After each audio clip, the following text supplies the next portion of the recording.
This is a complete myth as well. I'm starting to think, are any of them true? Hi guys, so today we're gonna be myth busting the most common hair myths, and I have a very special guest, Helen. Thank you for having me. I'm excited to debunk all these myths. And if you guys didn't watch our previous video, Helen was with us. She's a trichologist, she's a hair expert, and she's gonna share all the wisdom that we all need. So myth 1, if you have dandruff, it means your scalp is dry or dirty. Well, there's a little bit of truth to, like, I wouldn't go as far as say dirty, but what happens is when we have dandruff, there is a fungus called malacia. And that feeds off our natural oils. It feeds off lipids that are in conditioners, hair oils, any of those kind of conditioning products. Yeah. And when you don't wash your hair, then that malacia is feeding off that excess oil. So the longer you leave your hair in between washes, the worse it gets. So when people say, okay, I've got dry scalp, the first question I ask is, when did you last wash your hair? Yeah. And if they were like this morning or yesterday, I'm like, actually, you probably have dandruff.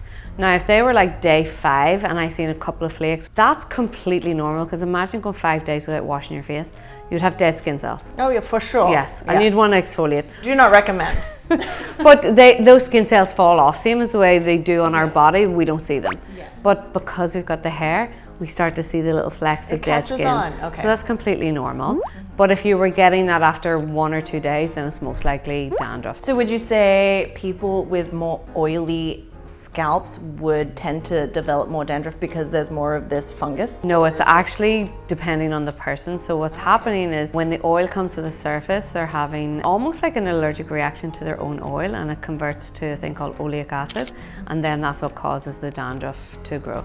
So, and then there can be certain products or, you know, allergic reactions to fragrances. It's an imbalance of the microbiome, similar to your gut health, can cause this here. So it's not because you're dry or because you're oily. Yeah. And actually dandruff, it really speeds up that cell turnover, but there's a mixture of oil in it. So if you look at it under a camera, the flakes are yellowish in tone, and that's where the oil is mixing in.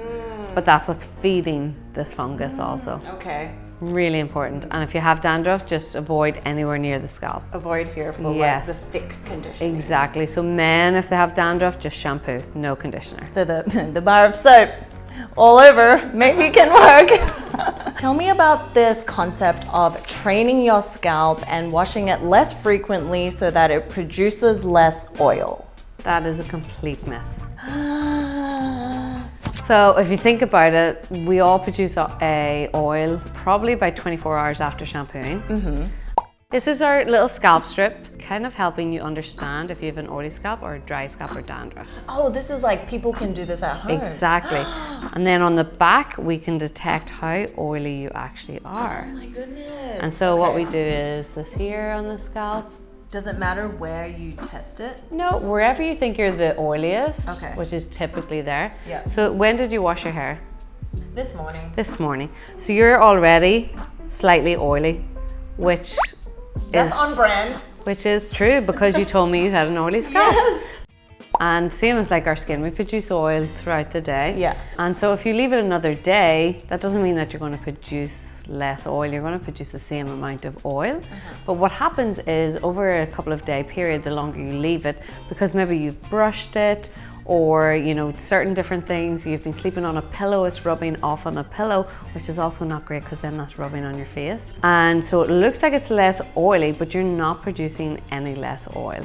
So it's actually quite damaging for some people who maybe produce a lot of oil. And if you have finer hair, you actually produce more oil because you have more hair follicles, because they're finer, but there's lots more of them. Some oil is good for your scalp and hair, it hydrates it. The more you extend that, it's actually not that great, and it's attracting dust, it's attracting dirt to the scalp and things like that as well. The hair looks flat, it looks dull. People start using, you know, dry shampoos, which, you know, is okay for 1 day, but not to extend it for 5 days. Yes. To bring shine back into the hair, it's actually really important to wash it and give it moisture. Don't be afraid to wash your hair. That's my advice. Don't be afraid to wash your hair. If it feels dirty, looks dirty, you want to wash it, wash it. There is nothing wrong. It's actually better for it. Okay.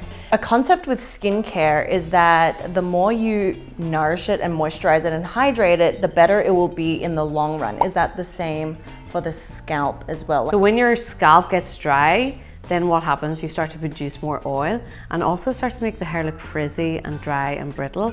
At the moment, we do nothing. We just shampoo and we go. With skincare, we'd always add in our serums, then our moisturizers, our oils or whatever.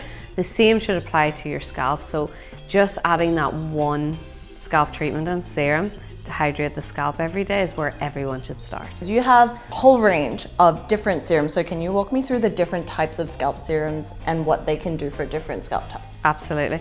The Daily Hydro Scalp Serum. So this has a 4 molecular weight hyaluronic acid. So you'll notice we use a lot of skincare ingredients. So it attracts a lot of moisture, hydrates the skin on the scalp. It's really good for the hair. You can extend it from your face into your scalp. It has amino acids to really kind of balance that moisture. And then it also has glycerin, so really kind of like that humectant, locking that moisture in as well. Yeah. So this one is excellent for anyone who don't know where to start, but you know that scalp care is important. Yeah. Think of this as your daily moisturizer. Freshly out of the shower on a clean scalp, but also daily you can apply this. So that's for everyone, or if you have a dry scalp. For anyone with oily scalp, we have Ding ding. We have this one. This is our newest product. It's our 4% niacinamide oily scalp serum. So we all are very familiar with niacinamide, right? And I actually use this on my skin every day as well. But this one has a fermented green tea extract, and that's what's absorbing that excess oil and odor. So this one is going to help extend the wash cycle, especially for those people who really have, you know, an imbalance of oil. Yeah. This really is providing the hair follicle and the skin on the scalp with those nutrients, balancing the oil. We talk about, can you train your scalp? This is going to help provide that balance. So it really does. This clinical study was done that after 60 days, it reduced the amount of sebum that people were producing.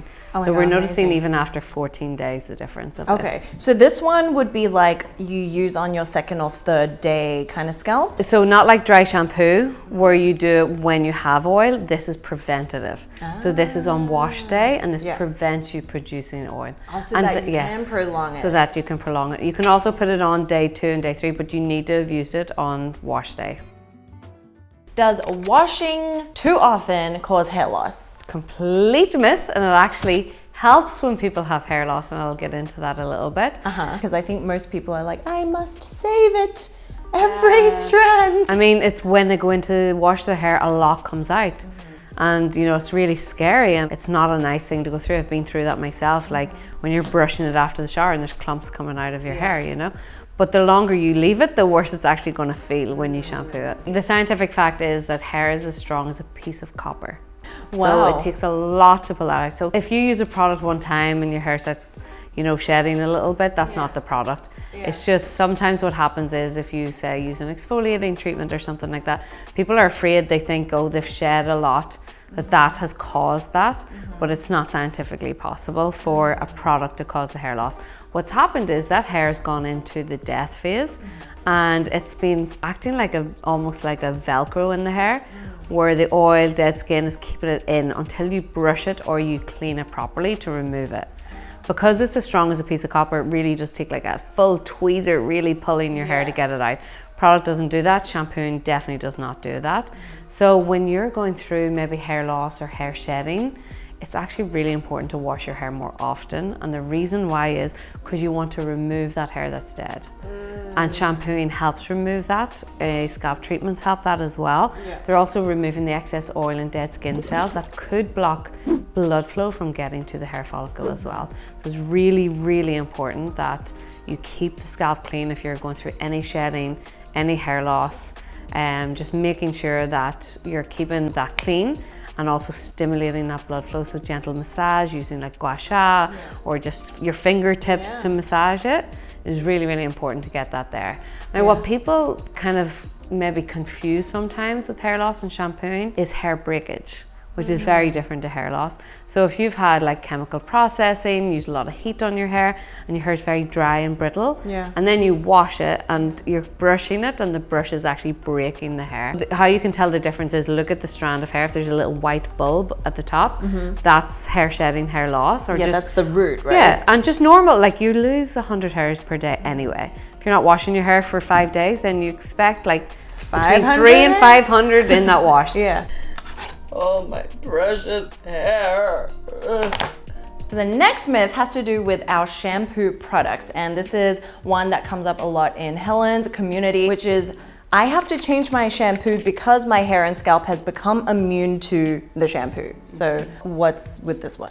This is a complete myth as well. I'm starting to think, are any of them true? I mean, there's some truth to it, of course, but there's typically a reason why. So actually, I remember this even myself as a teenager or whatever. I would change my shampoo, or I'd use that clarifying shampoo to remove everything once in a while as well. But really what's happened is, and as products have developed as well, there's some things that haven't changed in products. So we have a lot of silicones in shampoos and conditioners. It's a really incredible ingredient up to a certain point. It provides, you know, a seal to the hair. It makes the hair look shiny and get the hair really, really straight, make it look, you know, that super glossy kind of hair. Combability, everything's much easier, and it's a really easy and cheap ingredient to use. And so a lot of products use this here for that reason. But the problem is that they actually build up on the hair. So think of it as like a plastic coating. So it's like plastic building up and building up and building up on the hair. And it's like putting oil onto water. It's not water soluble. So it just creates this like wax coating on the hair. And so what happens is people are like, oh, my hair looks flat, it looks dull. I need to wash it more regularly. It's producing more oil. But in actual fact, it's a silicone buildup on the hair. And then you change to another product and they might use a different type of silicone. So the first couple of shampoos, you're like, oh, this is great. But again, it starts to build up on the hair. So while there is a place for silicones, like if you live in a really humid environment, you've got really frizzy hair and you want to do a super straight blowout, perfect. But then you're using it every day in your conditioners, in your leave-ons, in all these other kind of like treatments that you're using. It builds up constantly over time, and that's where we get that flatness, that dullness. So you feel like you need to change your shampoo. But in actual fact, if you just change and don't use any silicone, maybe just, treat your hair once in a while with silicone. If you had like a nice occasion, you want to wear your hair straight, or you don't want it to get frizzy over time, that's maybe the occasion that you do that. And with Act+Acre, that was one thing that we did, was we don't use any silicone. So you don't get that instant gloss effect. But what you do get with us is you don't have to change your shampoo over time. Your hair doesn't get used to it. Your hair actually gets better. You start to notice your natural texture coming back in as well. If you've once had a wave in your hair, your wave starts to come back. You get more volume, you produce less oil, things like that. Do you have any other tips for like looking for shampoos? Actually, I love doing like a double type of shampoo. So for example, if you have oily roots and dry ends, so instead of using like a clarifying shampoo that's going to dry out the ends, you might want to use a clarifying shampoo, on your first wash, and then use a hydrating on your second wash. Or doing it like once every 2 weeks or something like that. Or treating it almost like combination skin, where you're treating the roots one way and maybe the ends another way. So not necessarily two different shampoos. Then hair mask. But you might want to use a volumizing shampoo, but then a really hydrating conditioner on the ends. I love that. It's like targeted skincare. Exactly. If your hair is longer, you lose more hair. That's a complete myth as well. I hear everyone saying that, like, oh, I need to get a haircut because I'm losing so much more hair now because my hair is long. Yeah. And I'm just like, isn't it just because it looks like more hair? Like you have more, like... Exactly. It looks like there's more in the hairbrush. If your hair is shorter, it looks shorter hair, And we have a hair growth cycle. And actually hair loss typically comes from a lot of stuff that's happening internally and then poor scalp health. This is kind of the more typical kind of one. It's called telogen effluvium, where excessive shedding. So either diet, stress, maybe medication that you're on, a hormonal imbalance. But I think for a lot of people, it's, a lot of stress that's happening. And it happens 3 to 6 months after an event as well. I think a lot of people, when they start losing hair, immediately think a product is going to change it overnight. Yeah. But actually, it's about going back in the journal and seeing what was happening 3 months ago. Exactly. And once it stops, it means, okay, this is good. We can start stimulating the blood flow. It's very, very important just in the whole journey to have that 360 approach. So making sure you're de-stressing. You want to get those cortisol levels down. Making sure you're getting the right nutrients and vitamins in your diet, because it's really important. One mineral short and it can contribute to... What are the best nutrients and minerals for hair? So selenium, vitamin C, iron, all these kind of biotin we naturally produce anyway, but to get a little bit extra, and then lots of protein is really important, and amino acids. So actually when you eat protein, that breaks down into amino acids, and that's what you see. This is dead protein. It's protein converted into amino acids that kind of makes up the hair. It's always inner. It's always something that starts inside. Start inner, but then making sure that you're getting that blood flow to the scalp, keeping the scalp clean. Using serums that help, you know, with the growth cycle and the growth phase. Our stem cell scalp serum, which my favorite, is incredible, and we've done clinical studies on it. So this isn't consumer perception studies, these are full clinicals done, and what we've realized is, you know, after 6 then 12 weeks, that we have seen a reduction in hair loss by over 50%. So what it's doing is it's keeping the hair in the growth phase for much longer. Okay, yes. The phases of hair are, can you summarize it? You got anagen, catagen, and telogen. So anagen is that birth stage, which we don't see until it comes through. Then you've got the catagen stage, which is the growth phase. So that's what we see now. And then the telogen is the death stage. So that's when we comb and we wash your hair and we lose those 100 hairs per day. And is there like a same amount of hairs going through each amount of phase at the same time? Yeah, so those 100 hairs every day. So that's why we don't notice it, because it's only 100. We've maybe like between 80 and 120,000 hairs on our head, depending on how thick and fine and how much we have. So 100 per day, you don't notice that, you know. But it's when you're shedding more than that you start to notice, you know, some hair loss and stuff. Moving on to hair brushing. We all love our hair brushing, but does brushing it 100 times a day make it grow more? Do you know what? I actually had this question from a press recently to give my opinion on it, and I laughed at the question. I thought it was hilarious. Like, who has time to brush their hair 100 times? Right, Number it's like one. Such an old wives' tale kind of flavor. Yeah. If you're using the right brush, I don't think you need to do 100 strokes, but it's good to brush your hair every day because you're getting rid of those hairs if you're not washing it, number one. But also you need to be careful because maybe, you know, I've seen a lot of people brush their hair and they're not that gentle. Also, you're breaking the strands. You could be breaking the strands. So just brushing through, stimulating the scalp, getting any knots out, just kind of like reviving the hair is enough. I don't think you need to do 100 hairs. There's no science behind it. Last myth that we have is about gray hairs. So there's a few. Do gray hairs develop when we're stressed? And if we pluck it out, will 2 more grow back? Okay, I love this question. I want to give a fun fact about grey hair. There's no such thing as grey hair. It's actually just completely translucent. We call it grey because, say for example, we start going a little grey, or salt and pepper, people say. It's the translucent hair beside your natural hair that gives it the greyish tone.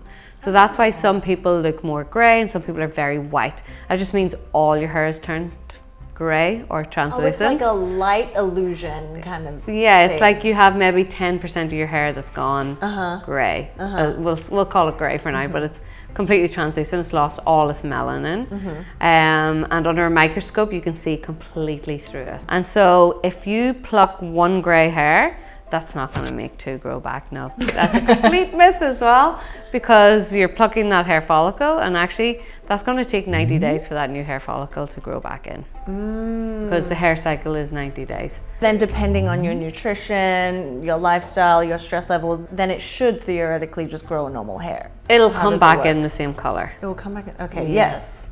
Unless you're de-stressed.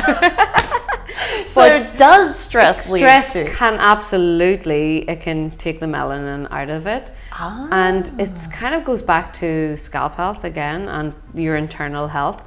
Keeping stress levels down. Scalp health as well, because the scalp ages 6 times faster than the face.